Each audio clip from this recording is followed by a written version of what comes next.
Medical seat ಪಡ್ಕೊಳ್ಳೋದಕ್ಕೆ ವಿದ್ಯಾರ್ಥಿಗಳು ಎಂಥ ಖತರ್ನಾಕ್ idea ಮಾಡಿದ್ದಾರೆ ಅಂತಂದರೆ 21 ವಿದ್ಯಾರ್ಥಿಗಳು ಕಿವುಡ್ರಾಗಿದ್ದಾರೆ. ಸರಿಯಾಗೇ ಇದ್ದರೂ ಕೂಡ ಕಿವುಡ್ರು ಅಂತ ಬಿಂಬಿಸಿರೋದು.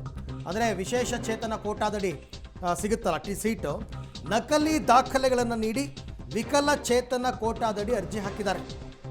ಈಗ ಮಲ್ಲೇಶ್ವರಂ ಠಾಣೆಗೆ ಕರ್ನಾಟಕ ಪರೀಕ್ಷಾ ಪ್ರಾಧಿಕಾರ ದೂರು ಕೊಟ್ಟಿರೋದು ಮೆಡಿಕಲ್ ಸೀಟ್ಗೋಸ್ಕರ. 2025ನೇ ಸಾಲಿನ UGCET ಮತ್ತು UG ನೀಟ್ ಪರೀಕ್ಷೆ ಅಭ್ಯರ್ಥಿಗಳು ಇವರೆಲ್ಲರೂ, ಇವ್ರಿಗೆಲ್ಲರೂ 21 ಜನ ಕಿವುಡ್ರು ಅಂತ ಹಾಕಿದಾರಲ್ಲ, ಅನುಮಾನ ಬರುತ್ತೆ ಅಂತವ್ರಿಗೂ ಕೂಡ.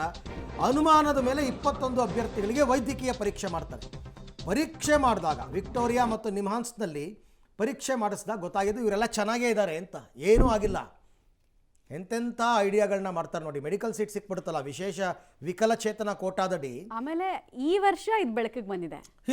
ಹಿಂದೆಲ್ಲ ಏನ್ ಕತೆ, ಎಷ್ಟು ಜನ ಮಾಡಿದಾರೋ ಕರೆಕ್ಟ್ ಅದು ಇರಬಹುದು. ನೆಕ್ಸ್ಟ್, ಮೆಡಿಕಲ್ ಬೋರ್ಡ್ ಚೇರ್ಮನ್ ನಕಲಿ ಸಹಿ ಮತ್ತು ಸೀಲನ್ನ ಕೂಡ ಇಲ್ಲಿ ಬಳಕೆ ಮಾಡಲಾಗಿದೆ. ನಕಲಿ ಅಂಗವಿಕಲ ವೈದ್ಯಕೀಯ ಪ್ರಮಾಣ ಪತ್ರವನ್ನ ಅಭ್ಯರ್ಥಿಗಳು ಕೊಟ್ಟಿದ್ರು, ಪ್ರೊಡ್ಯೂಸ್ ಮಾಡಿದ್ರು. ವಿಜಯನಗರದ ಹೊಸಪೇಟೆ ಸರ್ಕಾರಿ ಆಸ್ಪತ್ರೆಯಿಂದ ಪ್ರಮಾಣ ಪತ್ರ ಸಿಕ್ಕಿದೆ.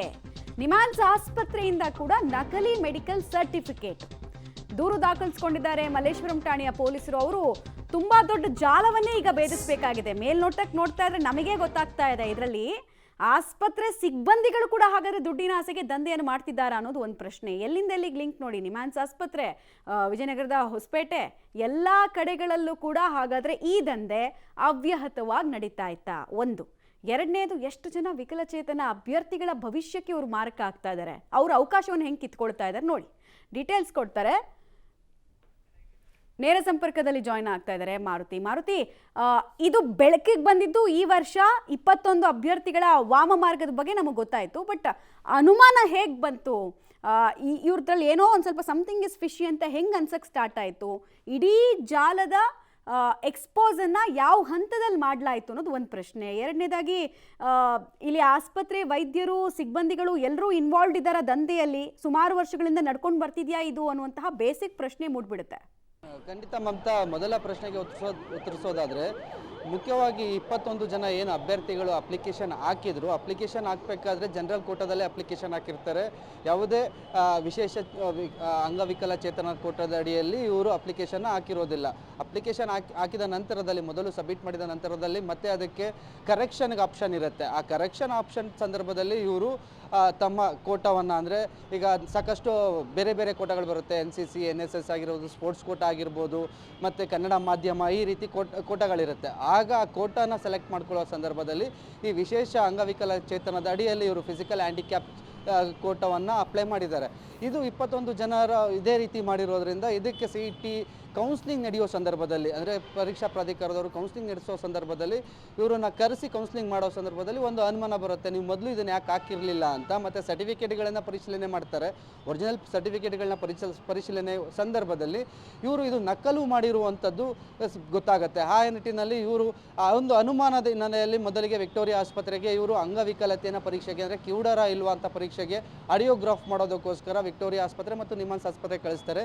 ಇಲ್ಲಿ ಇವರು ಕಿವಿ ಸರಿ ಇರುವಂಥದ್ದು, ಇವರಿಗೆ ಯಾವುದೇ ರೀತಿಯ ದೈಹಿಕ ಸಮಸ್ಯೆ ಇಲ್ಲ, ಅಂಗವಿಕಲ ಸಮಸ್ಯೆ ಇಲ್ಲ ಅಂತ ಪತ್ತೆ ಆಗಿರುತ್ತೆ. ಈ ಹಿನ್ನೆಲೆಯಲ್ಲಿ ಪರಿಶೀಲನೆ ನಡೆಸ್ತಾರೆ. ಅದಕ್ಕಾಗಿ ಮಲ್ಲೇಶ್ವರಂ ಪೊಲೀಸ್ ಠಾಣೆಗೆ ದೂರು ಕೂಡ ನಡೆಸ್ತಾರೆ.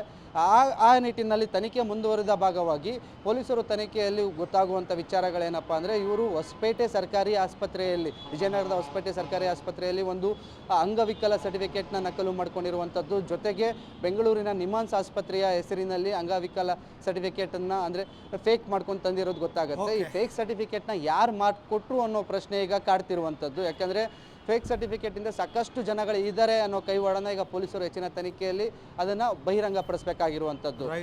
ಥ್ಯಾಂಕ್ ಯು ತಮ್ಮೆಲ್ಲ ಮಾಹಿತಿಗೆ. ನನ್ನ ಪ್ರಕಾರ ಇದೊಂದು ಬ್ರಹ್ಮಾಂಡ ಜಾಲ ಇದೆ. ಇದು ಇಷ್ಟು ಸುಲಭಕ್ಕಲ್ಲ, ಇದು ತುಂಬ ದೊಡ್ಡದಾಗುತ್ತೆ. ಸರಿಯಾದ ತನಿಖೆ ಆಗಬೇಕು. ಯಾಕೆಂದರೆ ಹೊಸಪೇಟೆ ಸರ್ಕಾರಿ ಆಸ್ಪತ್ರೆ ವೈದ್ಯರು ಪ್ರಮಾಣ ಪತ್ರ ಕೊಡ್ತಾರೆ, ನಿಮ್ಹಾನ್ಸಿಂದ ಕೊಡ್ತಾರೆ, ಅಂದರೆ ಫೇಕು.